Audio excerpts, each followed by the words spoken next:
Yeah. Can do it. You can do it how you want. I think I was charged. And I think the thing is too, I've also done things before like that in terms of like I've had my office space, which it was much more like I'd say business professional. Like I had the motivational quotes, the things that made me feel like really empowered and stuff, um, which was great. But then I realized like it's just that's a smaller aspect of my life versus where I'm much more chill, whimsical, and I'm like I need to have that. Like I'm way more confident in that stuff. Like I don't need those reminders constantly around me. Right. So I was like, oh wait, let me have fun. So has this done more for your mindset, decorating your office like this, than having all those motivational quotes and those reminders and things like that? Yeah. Yeah. Yeah. Because yeah, the drive always exists. Like seeing that stuff like at home, I do have one of our motivational things because obviously I don't put those things out. Like they're still useful. Mm. So like they're on walls, but it's such a smaller portion of like the overall look and theme of all my stuff where it's not like my main aesthetic. Yeah. And I was like, oh, that's interesting. No. And it's like I don't need it. And I think that's where I from when I finally came to that realization of being like, hey, I don't actually need this stuff. Like I'm good on that. Like I'm a very driven person. So like okay. So what do I actually want? And then I was like, "Oh, wait a minute." And that's where this stuff kinda came about. I like how your office is kind of an extension of your home. Having the honor of, going to your home many times, it always seems like it's decorated differently Yep. every time, and I love how, creative that is, and it's just It's not boring. yeah, yeah, And it's full of color too. yeah. That I really learned about that. that kind of like drives me into like another thought, like just the whole concept of creativity, is such is it's easy to just stay what is that on your right side of your brain your whole life and never like unlock the creative side of your brain. I feel like that's something I've only recently kind of unlocked and like kind of like, oh hey, like I can be creative because my whole life I've told myself I'm not creative. I Or like numbers. I like ration. I like staying in that side of my brain. But I think we all have that potential to unlock creativity. And again, I really respect and admire how you've done that. I did I'm naturally creative. Like, that's my go-to, like, as a kid and everything. I wasn't necessarily in art, I was music. Music, theater, both my outlets to do all that. And then as I got older, it just wasn't practical for that, as a mom and everything, like, I still love music, don't get me wrong, as far as listening to it, and I play around and putz with it, but it's not like a driving force of, like, doing anything. So then it became, crafting and just, like, random hobbies, and then as I was, like yeah, it just slowly, like, transformed into, like, okay, well, why am I limiting myself in just one side? Like you said. And it was like, all of a sudden, I was like, "Oh, when I'm in work, I have to be in this mode and only this mode." And I'm like, "Well, no, that's not who I am." I was like, "So why am I treating it like that?" I was like, "We're a whole there's so much more to us. We're so much more complex, and I need to feel grounded in my creativity to, like, feel good about everything." Instead of being, like, just one way or the other, it helps me avoid burnout that way. Like, randomly, I have, like, 4 or 5 projects going on of different things I do. Like, just because I need to do so. Like, I'm very, like, handsy. Yeah. Like, construct like, I don't and then that's the other caveat to it too, I have to be smart about it because I don't need a bunch of construction tools Mm. because it's like, for one project, then I'm like, "Great, I have this handsaw, I have bandsaw, and I had this table thing, and I had, like, a router," and I'm like, "I'm gonna use it again." So, like, I have to be a little more strategic. So I do jigsaws. Like, the little stuff like that. I do a lot of reading, like, fictional reading.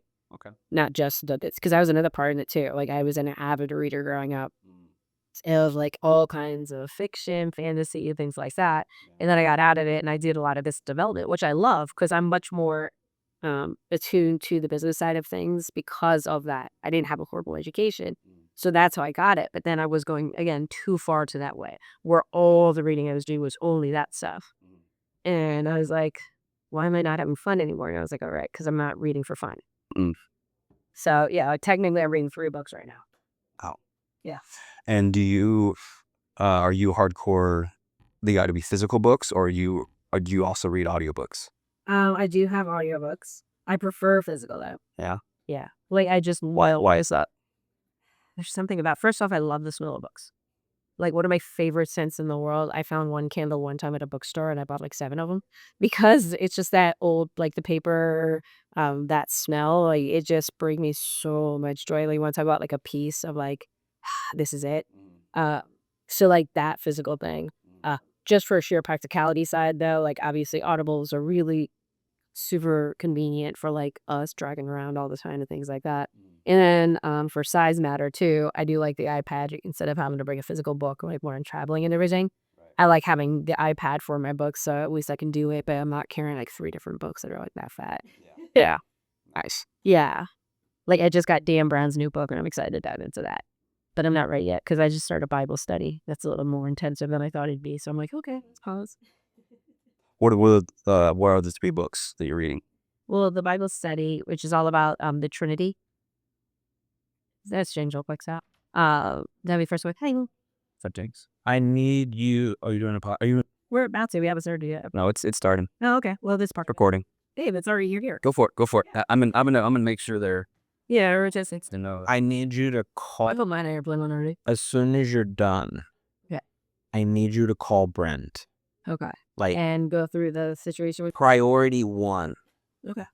Tell him the truth. Yeah. Jason can make the bridge loan work with his DTIs with Lennar Mortgage. But Yeah. he has to buy the new Lennar home, potentially as an investment property, and see what that would do to his incentives, his rates, and stuff. Jason still thinks he could potentially get Lennar to give him a rate in the 4s, which would still put him under the $3,000 a month. Right. It's not going to be as good of a deal as he wanted, but with that, your DTI can go up to 75%. He said it's called like a 1007 loophole. Right. All right. So just have an honest conversation with Brent. Let him know that Jeremy and Morgan want this house more than anything in the world. Yeah. This is where we're at. We don't currently have a buyer for their house, but he can still do this. What is his opinion? What can we do? We'll make it work. Yeah. And then, Really super cool about that. yeah, let me know as soon as possible. For sure. Love you. Hopefully he doesn't fuck up your podcast like mine. What did he mess up? What did you mess up? I'm just teasing him. His phone ran out of space. That's why I got 2 stands now. He explained. He's like, The gimbal kept falling, and then that's why I asked you about the storage space. I was like, I'm learning all these lessons progressively and just 1% better, right? what I instantly did too is I download it or I make sure it's on my Mac so that way I can erase it from here and it's good there on my iCloud. Yeah. So I don't have to work on it either. I've been learning how to juggle back and forth with different videos and audio and all that. What is your favorite book or books? Oh, so series wise, it's probably, I mean, it's super popular. We're sticking Fantastic World was just Harry Potter. Like reading those books, like I read them 3 times, the same series. And like, I'm going to force James to read them at some point. He just doesn't know yet because he's missing out on so much. And it's like painful to know how much he's missing out because how great the stories are in like the worlds. She did great character development, things like that. So I really love those. Um, there's a lot of different ones. Real quick, can you describe that feeling when you first read the Harry Potter series? So I got into it because I was going to read them for my kids. That was definitely that juvenile adult fiction that I wasn't planning on it. But as my kids were getting to that age, I definitely wanted to read it to make sure like it was okay and stuff like that. And so that's how I got into it. And the way she described the world, the characters, like the innocence about it. But then also like I'm very much into the fantasies of like, a fantastical creature, like, just this whole other realm. And the way she married it into like the real world and everything, I was like, oh, this is an interesting concept. And then of course the whole witches and wizards are like newer time. And I'm like, okay, this is kind of cool. So like that's where it got really cool about just like that aspect of it. And then yeah, just her storytelling and like how everything turned out. I was like, oh, okay, this is really cool. Gotcha. You've already brought up a couple topics of like, God, kids, books, life, creativity, all that. Just starting it off, how would you describe your story if someone was to say, "What's your story, Annie?" That's a weird one for me because I don't like actually talking about myself. in terms of like that, like I'm very, I'd say cognizant of like where I started. And like I'm eternally grateful for where I am because it didn't have to work out this way. In fact, it's a miracle it worked out the way it has. And yet at the same time, I see that there's so many more amazing things that could have been done or that I should have done. And always that feeling of like, oh, I could have been better. And so then I'm like, okay, well, I'm not that great. Regardless of like how I started. It's so like it's this weird balance. And so versus dealing with that and saying like, okay, where should it be in my story? I just ignore it. Feel like that's my way of like saying like I'm not normally comfortable talking about myself because of that duality of being like, oh yeah, like because people tell me all the time like that actually hear some stuff. They're like, this is pretty impressive or it's amazing that you did all this. And I'm like, oh, okay, that it's cool. And like I appreciate the compliment about it. But at the same time, in my head, when I think of the things that I should have done, I'm like so far behind. And so then I'm like, okay, well, like the accolades, it's a very weird use for me to be. Do you feel like those shortcomings define you? Yeah, I do actually. I think that's why, like, for me, it's hard to get recognition because to me, it's funny. I'm very much an optimist overall world on my view, and right, except when it comes to myself. Why do you let those thoughts define you? I don't know, actually. Now that you mention it. Yeah, I was like, that's kind of interesting. But you mentioned it. I'm like, yeah, no, like the shortcomings, like those are the things that I tend to always like Hmm. put heavier weight on. Yeah, So, it's easy. It's easy. I can speak from my own experience. It's easy to let failures define you. It's comfortable in a sense, right? yeah. Because it's like I don't deserve anything, and I'm a little bitch, and I'm just whatever. Right. But I don't know. I don't think that's where. That's like I wouldn't settle. I wouldn't encourage you to settle there.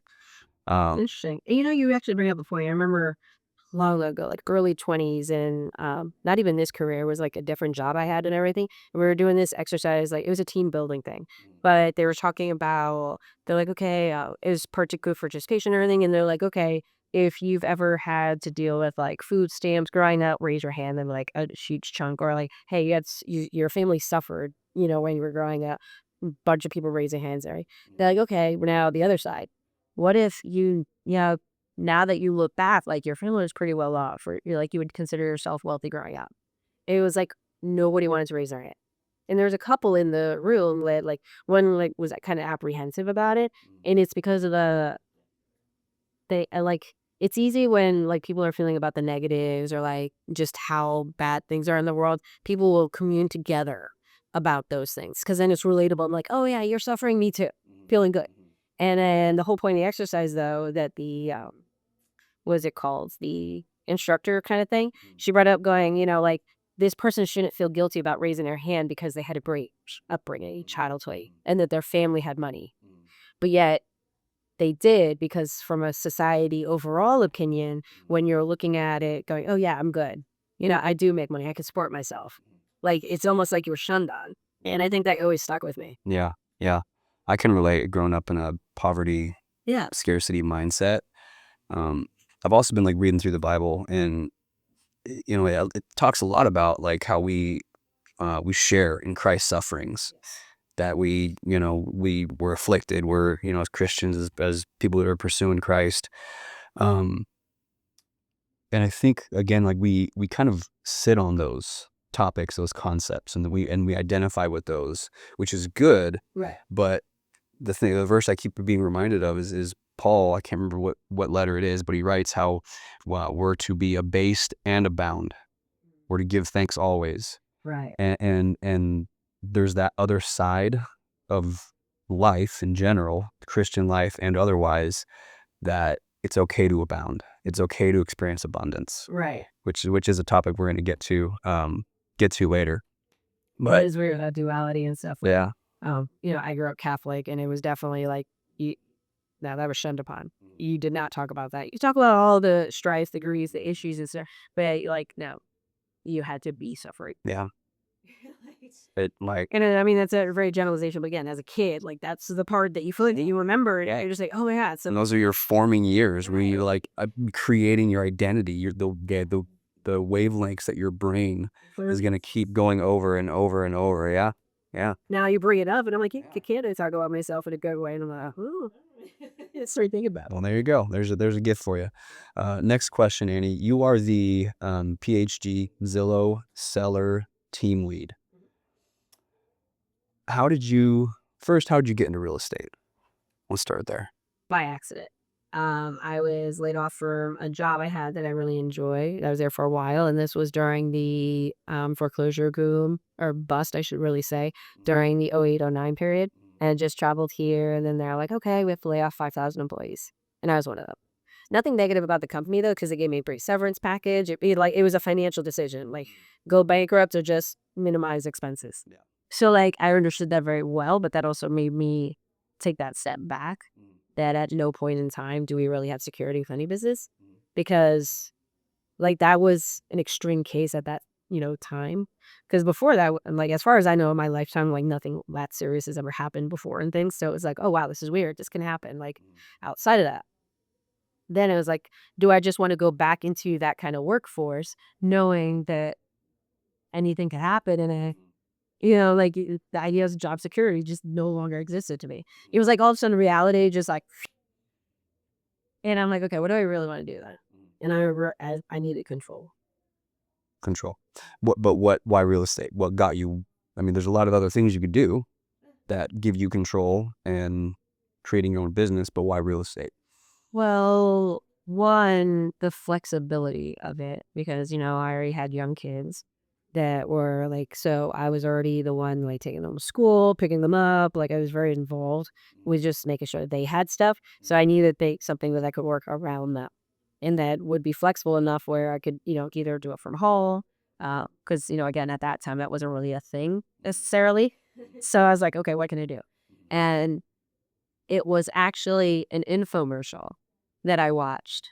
Like, I had the TV on randomly as I'm like cleaning the house and stuff like that. And it's freaking Dean Graziosi talking about his book about how you can invest with like no money down. And like he had the steps and all the information. And so I bought that book from that infomercial and I started reading it and I started applying. And like that's how I actually got into real estate, because I was like, all right, let me see this. And yeah, like his little info and like all the little contracts in there. Like it's really funny and comical to think about it now. But everything was true. Like it's weird to think about.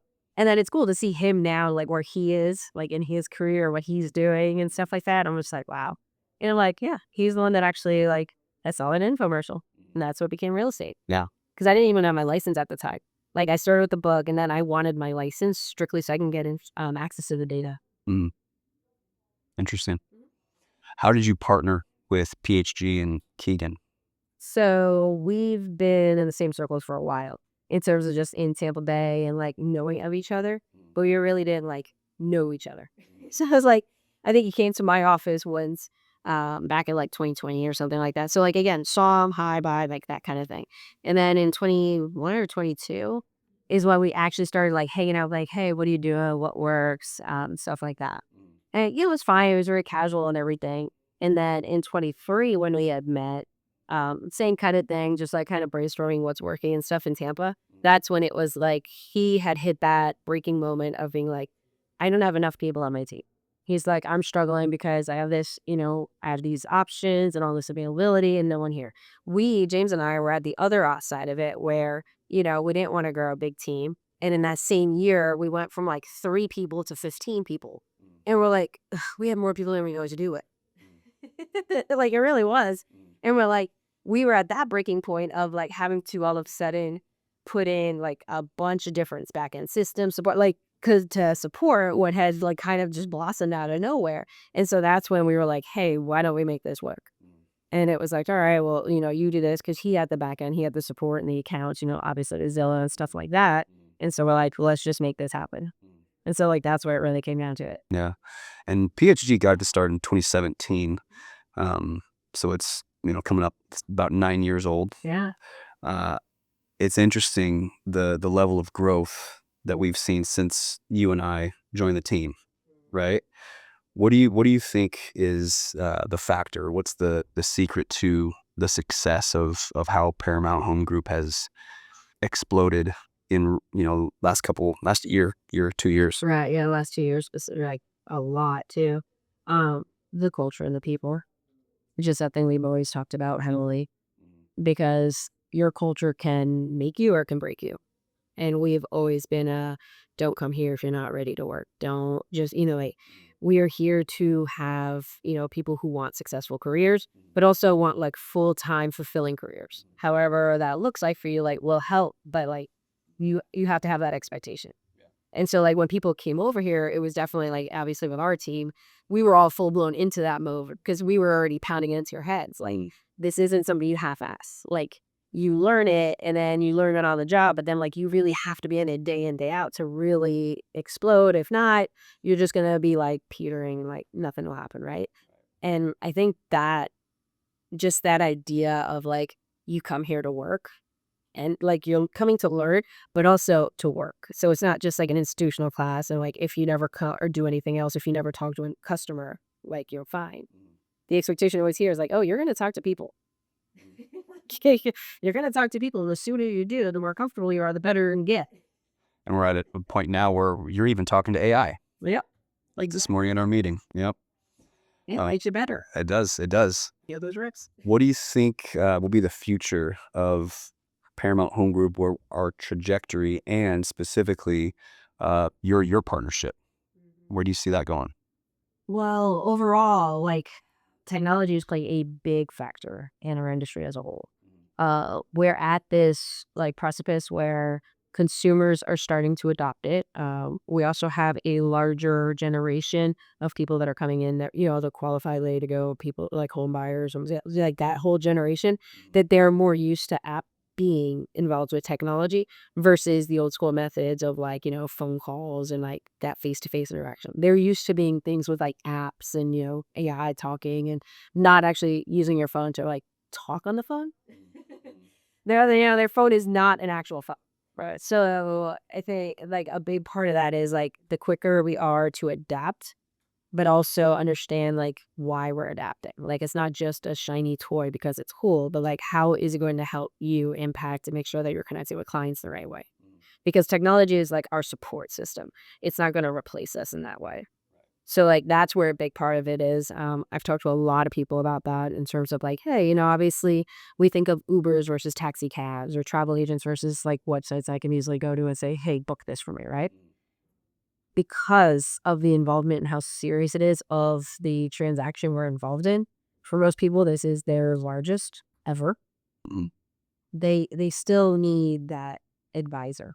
Like the AI and the tech is there to help support, provide data, like, find the nuances in terms of like the technical side. But they're still going to want somebody at the end of the day going, hey, listen, like if I want to do this, but I only want it for like 3 years. And then after the third year, should I turn it into a rental or should I sell it? Like, what's a better option? Like to really talk about what their life goals are. Right. That's where you still need to be a part of it and actually know what you're talking about. Yeah.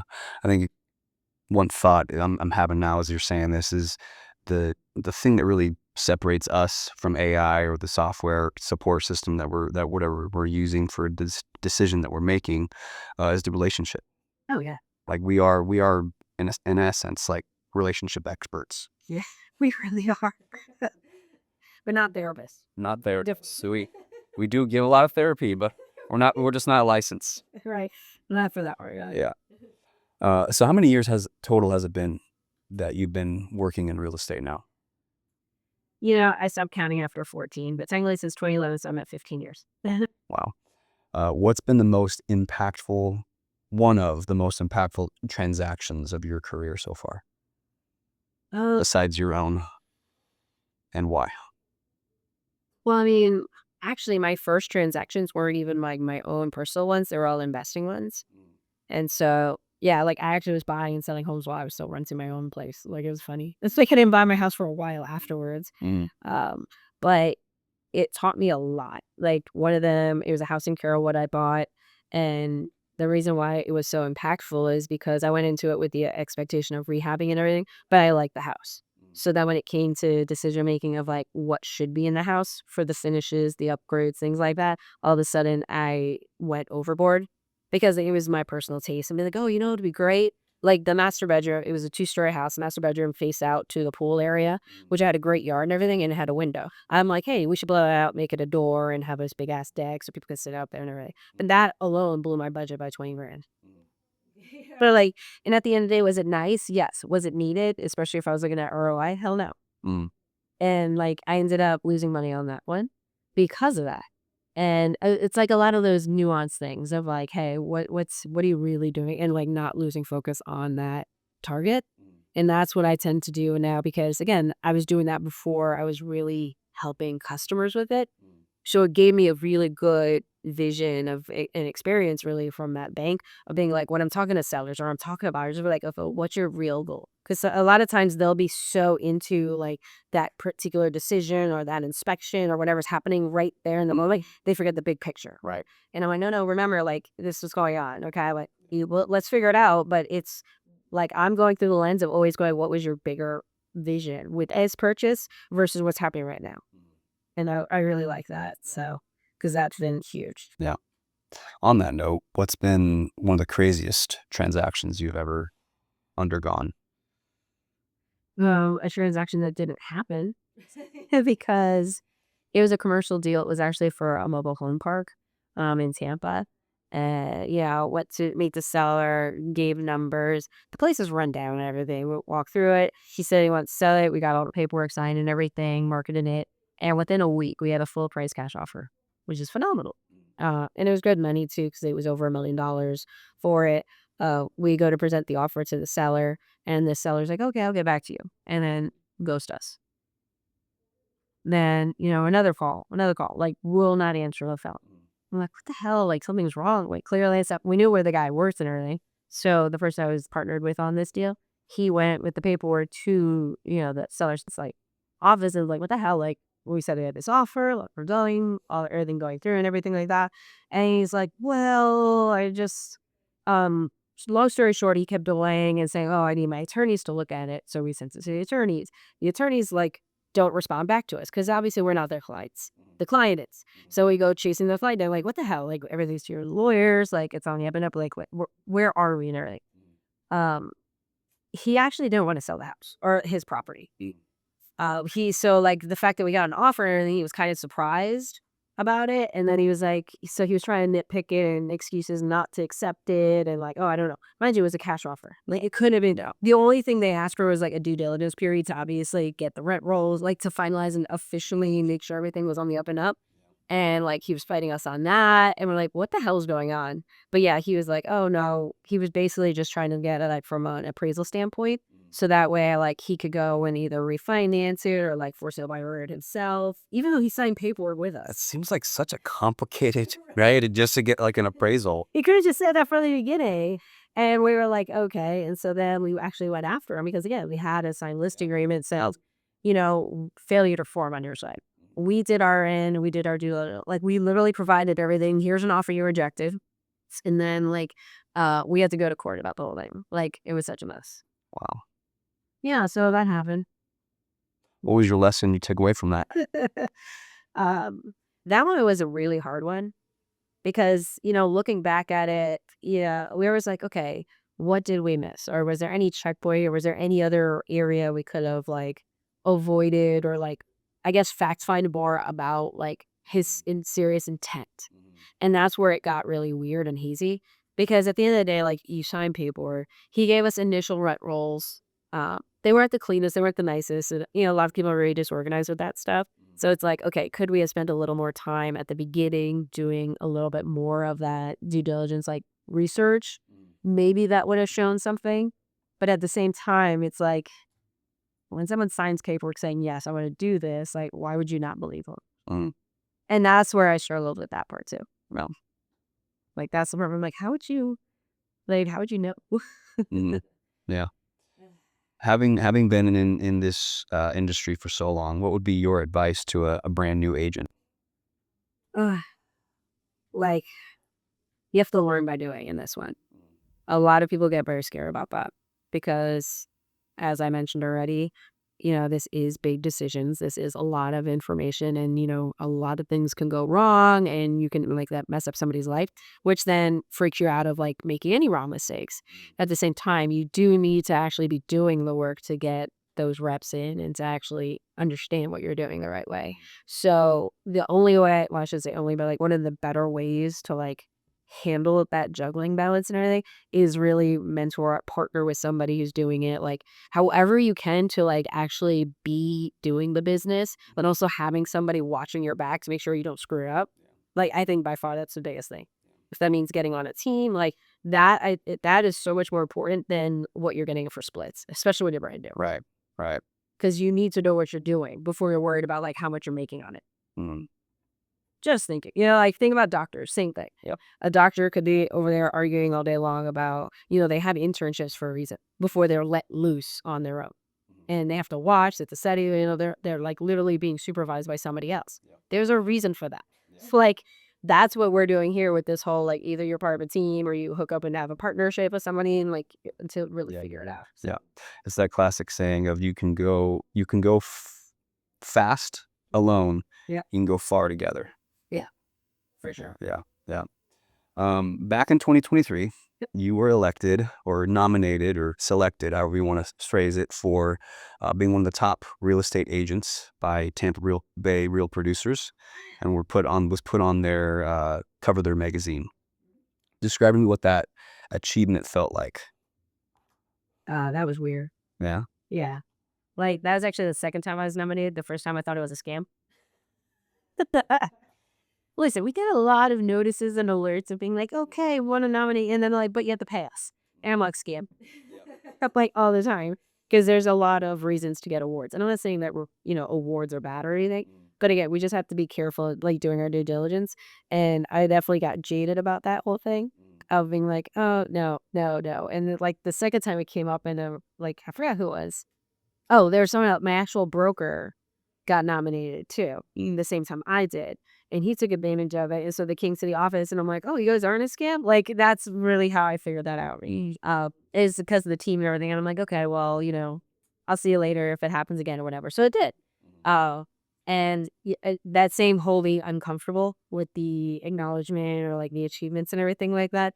But I had a bigger vision and need that was required. And it is because we had the T. And I do recognize that the recognition does go a long way. Like personally, my development, that is probably my biggest area of improvement, is just realizing that it's not necessarily for me in the bragging rights or like from the ego side of things. It actually does serve a purpose because when you have these awards and like you've been recognized, among your peers and things like that, that does help create a better awareness for consumers in terms of like what makes you different. Why are you special? And I was like, oh, so I definitely missed the mark early on my career because of that. Because again, I was just like, no, I don't need any of that stuff. Now I'm like, okay, fair, I'll do it. Still awkward. Like I'm not very photogenic and stuff like that. Like I'll be like, I think we all have that little voice inside our head that says we're not, but to outside people, they don't have those thoughts. exactly. Some I know I'll do it. And like I said, I was glad I did because afterwards, really seeing the after effects of what it did and what it created for the team, I'm very proud of. That was my next question I wanted to piggyback on was, did you see an uptick in business, and how did that kind of send you on a different trajectory or put fuel to the fire? That was big because it was first off the recognition within our industry. A lot of people came out of the woodworks. It was like asking questions about things that I didn't really even think were paying attention because you do your day to day. Like you don't think about like the bigger picture. It's how I feel about social media too. Like I'm just doing my things and I'll share it, and then somebody comes up to you later like, "Oh my god, I can't believe you did this!" Blah blah. Blah. I'm like, "Oh okay," like not even knowing that they watch. So that part was really cool just to see because one, it was all about the team. Like I said, when I did it, it was more begrudging on my side because I was like, but if it helps the team, if it helps these agents, get better, then I'm all for it. And then actually seeing the results out of it, I was like, okay, that was really cool. And it definitely helped, a lot of you newer agents too, just show up because all of a sudden now that there was a higher standard. It wasn't like, oh, you're just fresh out of school and you don't know anything. They're like, oh, you're associated with these people. Okay, now I trust you. So, and that's why I said that's where I learned from personal side of it about the connections and how much the kind of recognition award winning helps. So I was like, okay, I get it. Yeah. You kept bringing up the team. We've talked about partnerships and how, being part of the team as an agent is, been critical and has fueled our success at PHG. Another partnership that you've recently, or even like an achievement that you've ticked off, is being a Tom Ferry coach. Describe to me how that came about and what's the future as you being a Tom Ferry coach. Well, it hasn't officially happened yet. Okay. I just finished all the schooling. Yeah, to go through schooling and stuff like that. So there's more to it and everything, but they have an official program that you go through. And it was in Summit last year, which is August timeframe. They actually had a booth and everything, and I ended up talking to one of the people, and it was my coach actually was like, "Hey, you should look into this."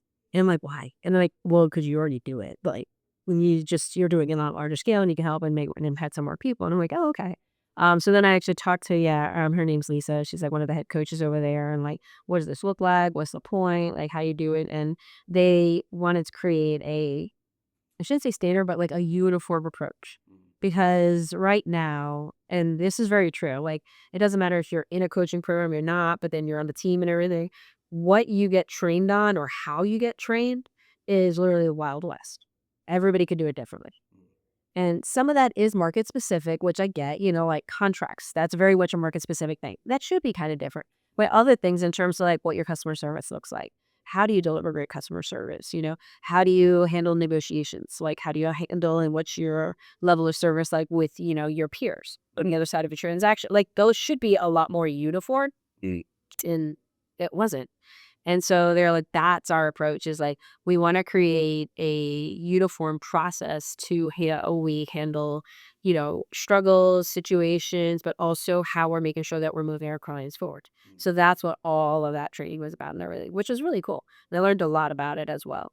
Um, a lot of us, we joked around at the beginning, about how we're not therapists, licensed about it. We're the same way with ourselves like agent to agent and stuff like that. So it's just more like, okay, you're going through this stuff. How do I move past it? Mm, So yeah, it's a lot of that too. yeah. I'm curious, have you always taken the role of mentor or coach in other people's lives? Or was that maybe after you became a mom, Yeah. something that took root? Well, I became a mom pretty much instantly as an adult, so I can't speak about that. But uh, it was very much mom mode. Mhm. And so from mom mode, it transitioned. It wasn't even necessarily in real estate. I had a team leader at an organization when I was going through my divorce. And so I was actually going to step away from real estate because I was like, hey, I'm just going through, and like, I don't feel like it. Like, I'm not going to be in production and stuff. And he's like, can you help us then?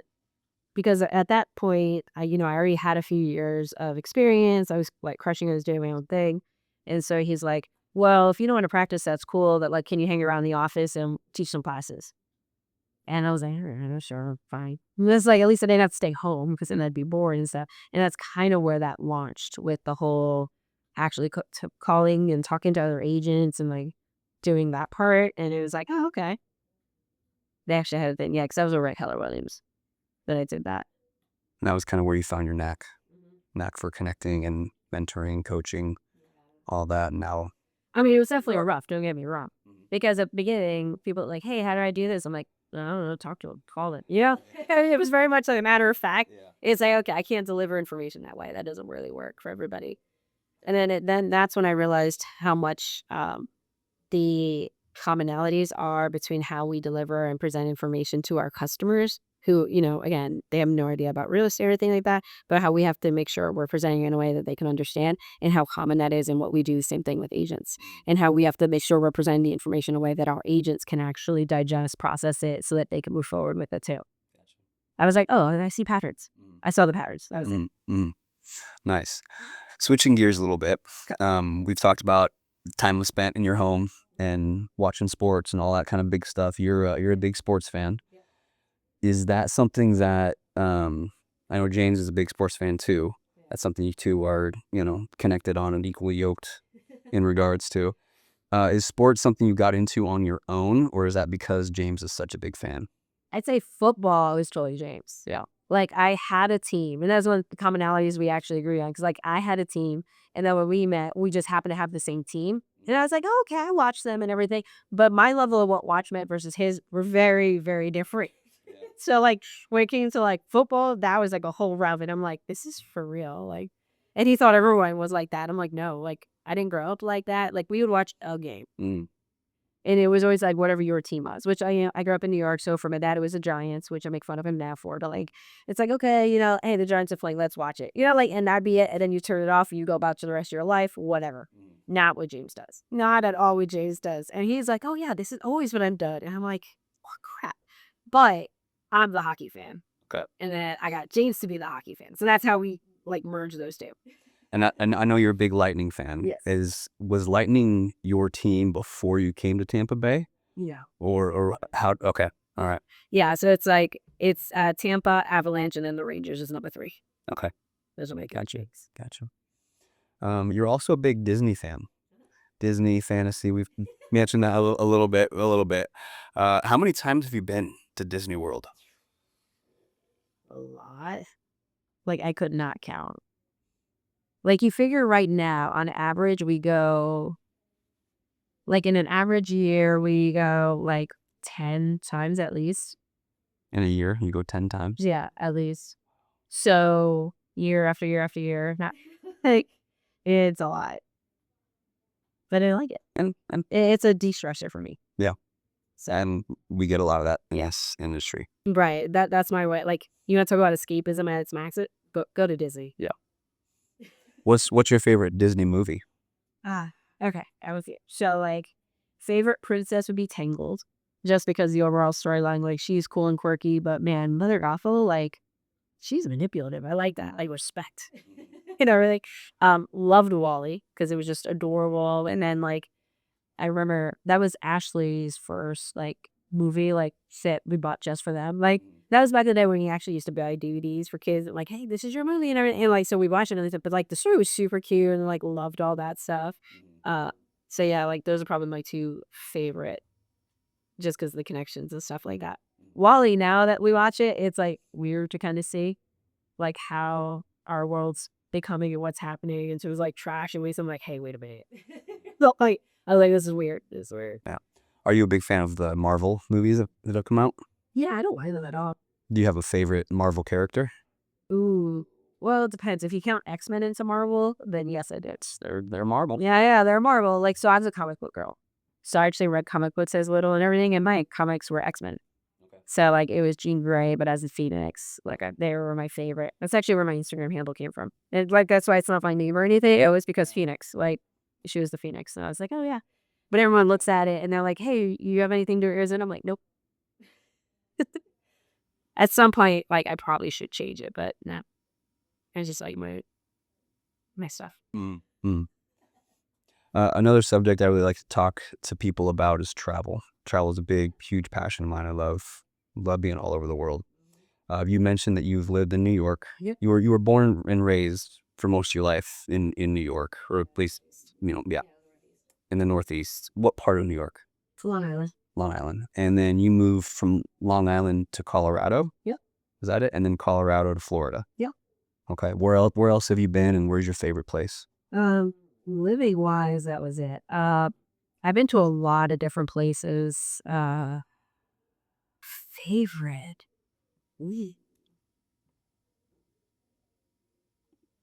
I don't have a favorite because what excites me more is the experiencing the unknown. So it's like I have great memories at places, but they don't trump the idea that like I want to go to new ones. The same applies to going to food restaurants too. Like I much rather if you gave me like, hey, you want to go to your favorite spot or check something out new, I could do all day long. Like I'm looking at like what's next kind of thing. There's so much to the spirit of adventure. Yeah. Like that's what matters more. Like no. And I do, like I said, I love the places we've visited and checked out and stuff like that. But again, if you're like, would you go back? Or, yeah, there's a lot of money, go someplace else. I'm like, go someplace else. Like hands down. Yeah. So of all the places you've been in the world and eaten in Tampa Bay, where would you recommend to travel and where would you recommend to eat? Ooh, traveling, everyone needs to go to Colorado. the mountains and at both seasons. Like go in the or winter time and everything, but then go in the summertime because it's two entirely different places, Mm. and it's magical because of that. In like growing up in New York, the winter time was miserable. You always want to be inside. Like you were outside when you only had to be, but like you were trying to be outside. In Colorado, the second there's snow on the ground, everyone's like, "Oh, there's some fresh powder. Should we go snowmobiling, snow skiing, snowshoeing? Like, should we just go trekking?" Like, and you're just like, "Oh, what's it?" Like you're just as active outside, even though there's 100 inches on the ground. And so it was really fun, and then nature, like it's so peaceful. Like from that side, the wildlife, things like that, which I love. And then the summertime's the same thing. Like the trails, like there was so much you could do for free, like that you didn't need structured like advisors or guides and stuff because you're in the mountains. Like there's trails everywhere. There's things to do and explore and see. And like you're like, hey, let's go that way. And like you just find things. So like that was really cool too. And then food. Ooh, so I like definitely more interactive. Like there's some really good places here. But I like where you have, I should say, low work. So like I had a blast. We took our kids like after Ashley's graduation over to the hot pot place Mm. over off I think it's Fletcher. No, it's probably Fowler. Probably Fowler. It's always one of those two. Yeah, it's like which one thing over there. But like you have like the actual hot plate like in the middle of the table, and then you just pick whatever food you want, and you could just throw it on and mess around. But that's also because we like to mess with each other. It's like we'll dare each other on like what foods, or like I'll prep something the way I want to prep it, but then I'll give it to you and you have to eat it kind of thing. And so like it just makes it way more fun too. That is fun. Yeah. I haven't been there yet. I'll have to go based on your recommendation. Tons of food too, man. You will not go home hungry. There you go. So that's always a win. There you go. Switching gears again a little bit. You and James have been together for a while. Mhm.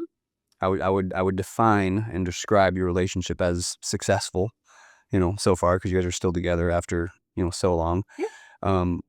How how yeah. How have you and James been able to maintain your relationship as long as you have? Maintaining it would definitely be like accolades to him because his problem solving, and when like things really get rough, like how he buckles down and like was like, all right, let's figure this out. Like he has way more than him than I do, actually. So I will definitely give him credit for that.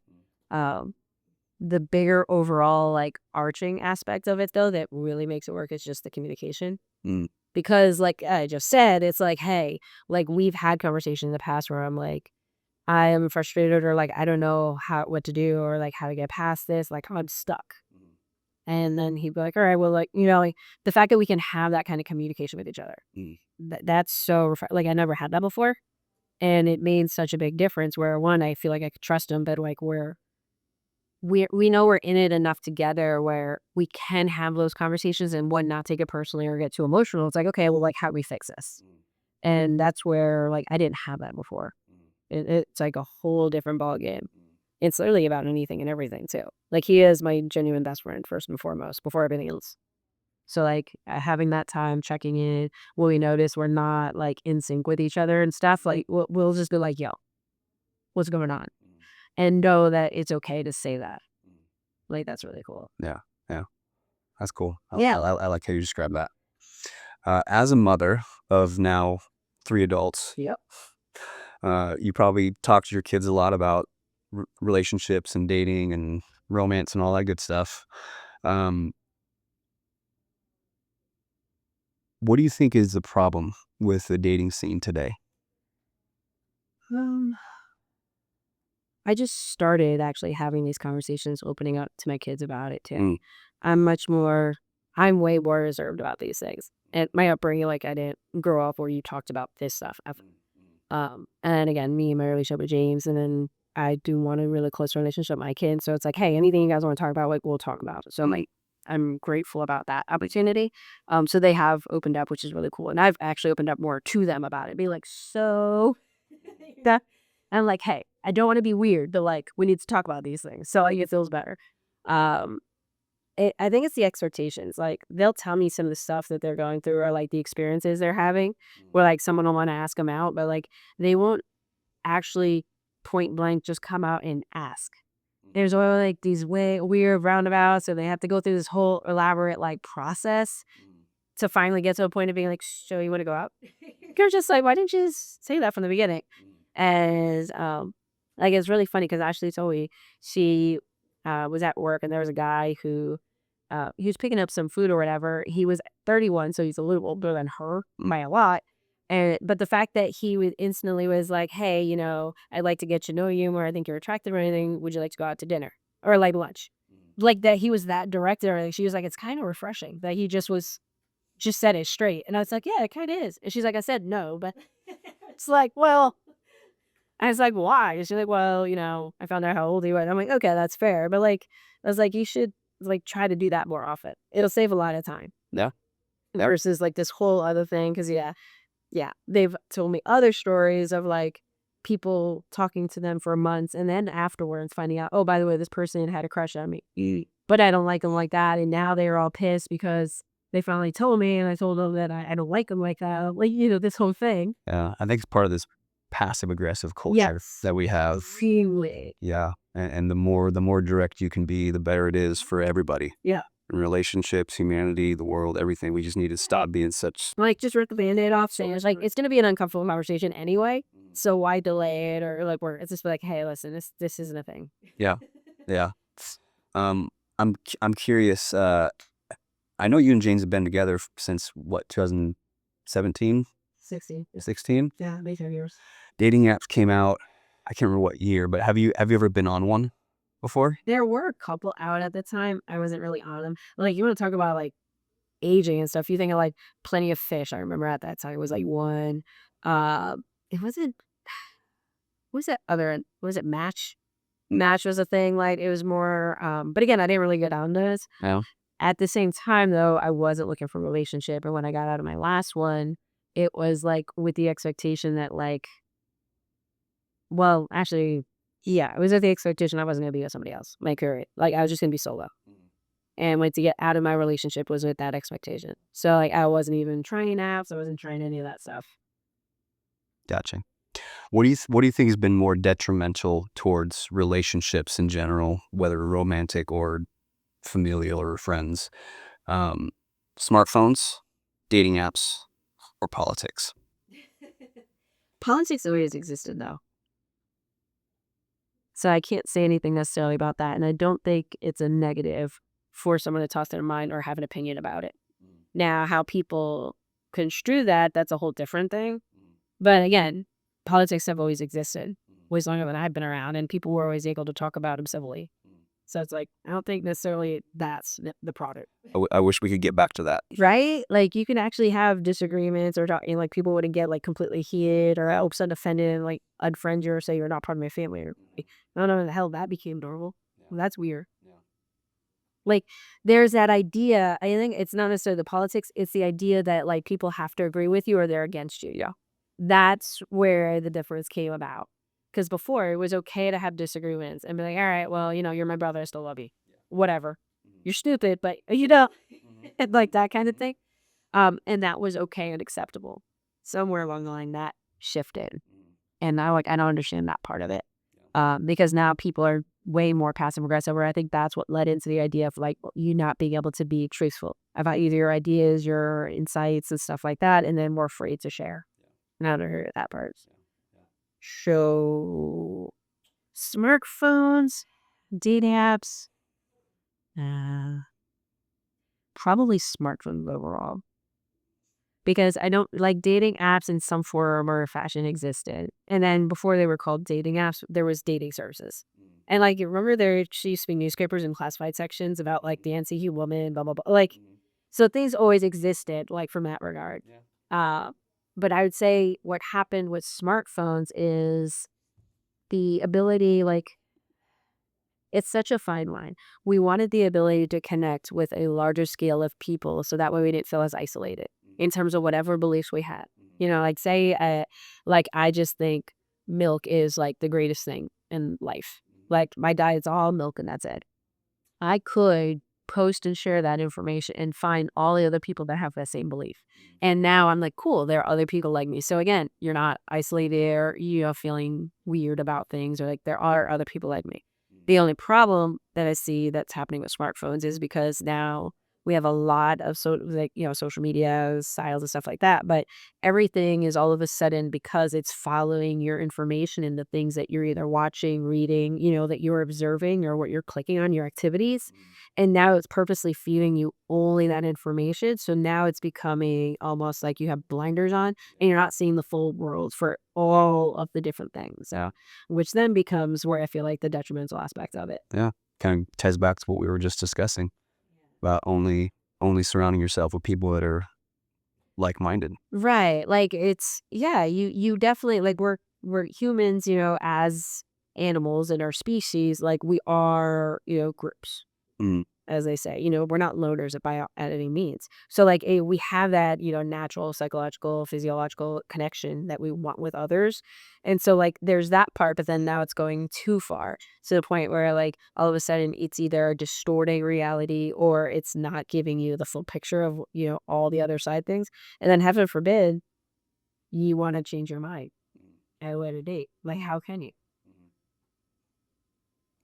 All of a sudden you're like, hey, I like milk, but what about cottage cheese? Like now I like the opportunity to learn about that just it went away. Yeah. And so now there's this whole other avenue of things that I could have learned or enjoyed. And now I'm missing those opportunities because everything is feeding me just on my milk Mm. obsession. Mm. Yeah. It's crazy. Yeah. That's a good way to look at it. Yeah. Last thing I want to talk to you about, Annie, is God and in the concept of abundance. First off, what would you say? How would you describe your testimony?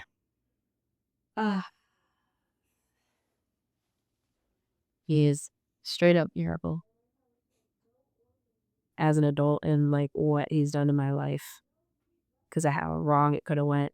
Like I think of like, me running away from home the way I did, literally as a child, getting pregnant when I did. Like I made a lot of piss poor decisions and like it did not have to work this way.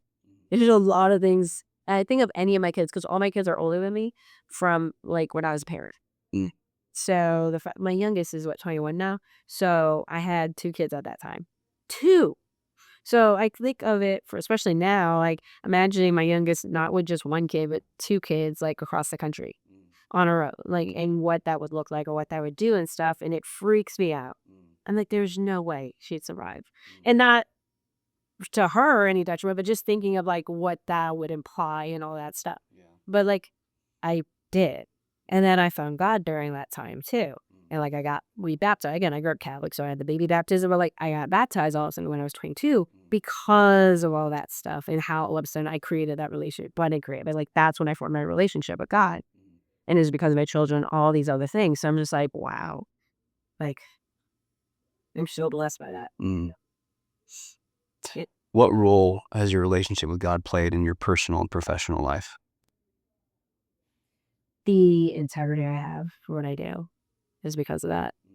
Um, I do feel a certain responsibility to my community because I know there are so many people in this role that don't have the care, don't have the desire really. They're just about the money. They think it's easy money because it's so easy to go through the schooling system of real estate to do this. Like they're not looking at the bigger picture that they're trying to actually help their fellow man. So like that responsibility is a big part of it because of what, God's done for me. Like this is my way of giving back. Yeah. An introduction that you made for me was to Vic. Yeah. I hired Vic when I moved to Tampa Bay as a mindset coach, and he actually helps kind of unlock the abundance mindset for me. It's interesting my progression of just being a person and I guess understanding life in general. Even the concept of value was something that was foreign to me until I got to sales. Sales was kind of the catalyst for me that like has really moved my life into a different trajectory. Um, but that parallel, the concept of value and the concept of abundance is something that was foreign to me. Again, growing up in the scarcity mindset, poverty mindset, perspective. But finally understanding like one, having just a better understanding of what abundance is, and then actually applying it in your life. Yeah. where would you say you are on that journey of your life of like understanding what abundance is and experiencing abundance on the daily? Definitely working to the experience of it. Yeah. I think I definitely take it for granted. Mm. Or like the lack of acknowledgement of it. So that goes into my gratitude journaling. That's a big part of like me doing this Bible study too. I mean, it is focused on the whole Trinity of God. However, the activities are daily and like what we're doing and how we're really investing back into that so we can actually feel the Holy Spirit. Because every time I'm in there, I always come away better, hands down. Yet I'm still not at that practice of like diligently just doing it automatically. Of it just being as easy as me brushing my teeth. Like I'm not there yet. So it's like how I'm getting on that part of it. Because of that. Yeah. And then the idea of like I'm starting to observe it now from people, around me in my circle and stuff of how it's made a difference because of how I interact or like how I'm living my life. Cause they'll make comments about it that I'm totally oblivious to. Like kind of how you mentioned at the beginning about like, oh, you have like this great relationship with change, which I do. I never thought of it that way. It was just, it's there. But at the same time, taking those little moments, the gratitude journaling is a big, big part of it now, of being like, hey, remembering that it's not that way for everybody and it doesn't have to be that way. Like it is a gift. That's a big part of it. And that's helping me get that more balance for it and feeling the value and like those opportunities that I have. Yeah. Someone that is stuck in the poverty perspective, the, scarcity mindset, and maybe isn't aware that they are, but they want to start experiencing abundance. What would you say? How do you start that journey? To start, How would you? encourage someone's like your recognition of it because you don't realize you're in that mindset. Yeah. So it's that recognition. And for me, that came from reading books, like from the self-help books. Now, they start out as like business ones and then personal developments, like understanding, where you are, how you value yourself and everything. But just being open to that world. Um, yeah, for me, it was books. We have so many podcasts though now, like however you need to ingest that kind of information just to want to change your ways. And I guess I do the bigger thing too. It's like, do you want to change? Mm. Because you have to be open. You can listen, read, watch all the stuff in the world, but if you don't have that willingness to actually want a different viewpoint or perspective on your life, it's just all noise. Awareness and acceptance is the first step. Yeah. Yeah. Absolutely. So that'd be the first thing is just really recognizing where you are versus where you really want to be. Yeah. It's good. Last question, Annie. Annie O'Sullivan, what is she doing 10 years from now? Ah, Sipping Mai Tais on the beach somewhere. nah, my toes are okay. Beach, yes. I'm really debating, really debating about what type of habitat I want to be living in.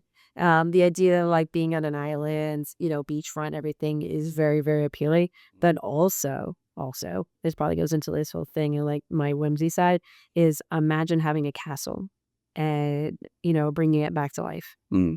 Because you're talking about a piece of history that's been around for hundreds of years that you can impact and, create so that you're just one part of that and then move it into the next generation. Like that super fascinates me too. So I'm like, that'd be so great. It's like your ultimate real estate goal. Ah, jeez. Yeah, I really would. It would be like buying a castle. Yeah. And then it's the rehab aspect of it too. Yeah. Like not just done in an existence, but like bringing it back to life. Really bringing your real estate journey full circle. Because that's how you started. Yeah. So like that would be something. Now where I haven't decided any of that stuff yet. Because again, this is like it literally this last year I was like, what about a castle? Like it's literally this, like I know it's so rare. Why settle for a single family home? Listen, this is how my brain works. Okay, I'll see something. I'm like, why not? I think, and again, I think that's tied to the abundance mindset. It's like, why not? Let's go. Yeah, I'm like, there's something stopping me. Like Yeah. decorating my office. So like you can do whatever you want. I'm like, are you sure? They're like, yeah. And I'm like, why not? And then here I am. With fairies and lights everywhere. Here you go. And dragons. I need to add a bigger dragons. It's so you. Yeah. I love it. As you look around, you're like, you. Yeah, You have space for an extra dragon or two. I know, Yeah. right? As I'm looking at some too, I was like, that'd be cool. All right. Thank you, Annie. Yeah. I appreciate you taking the time. This was a blast.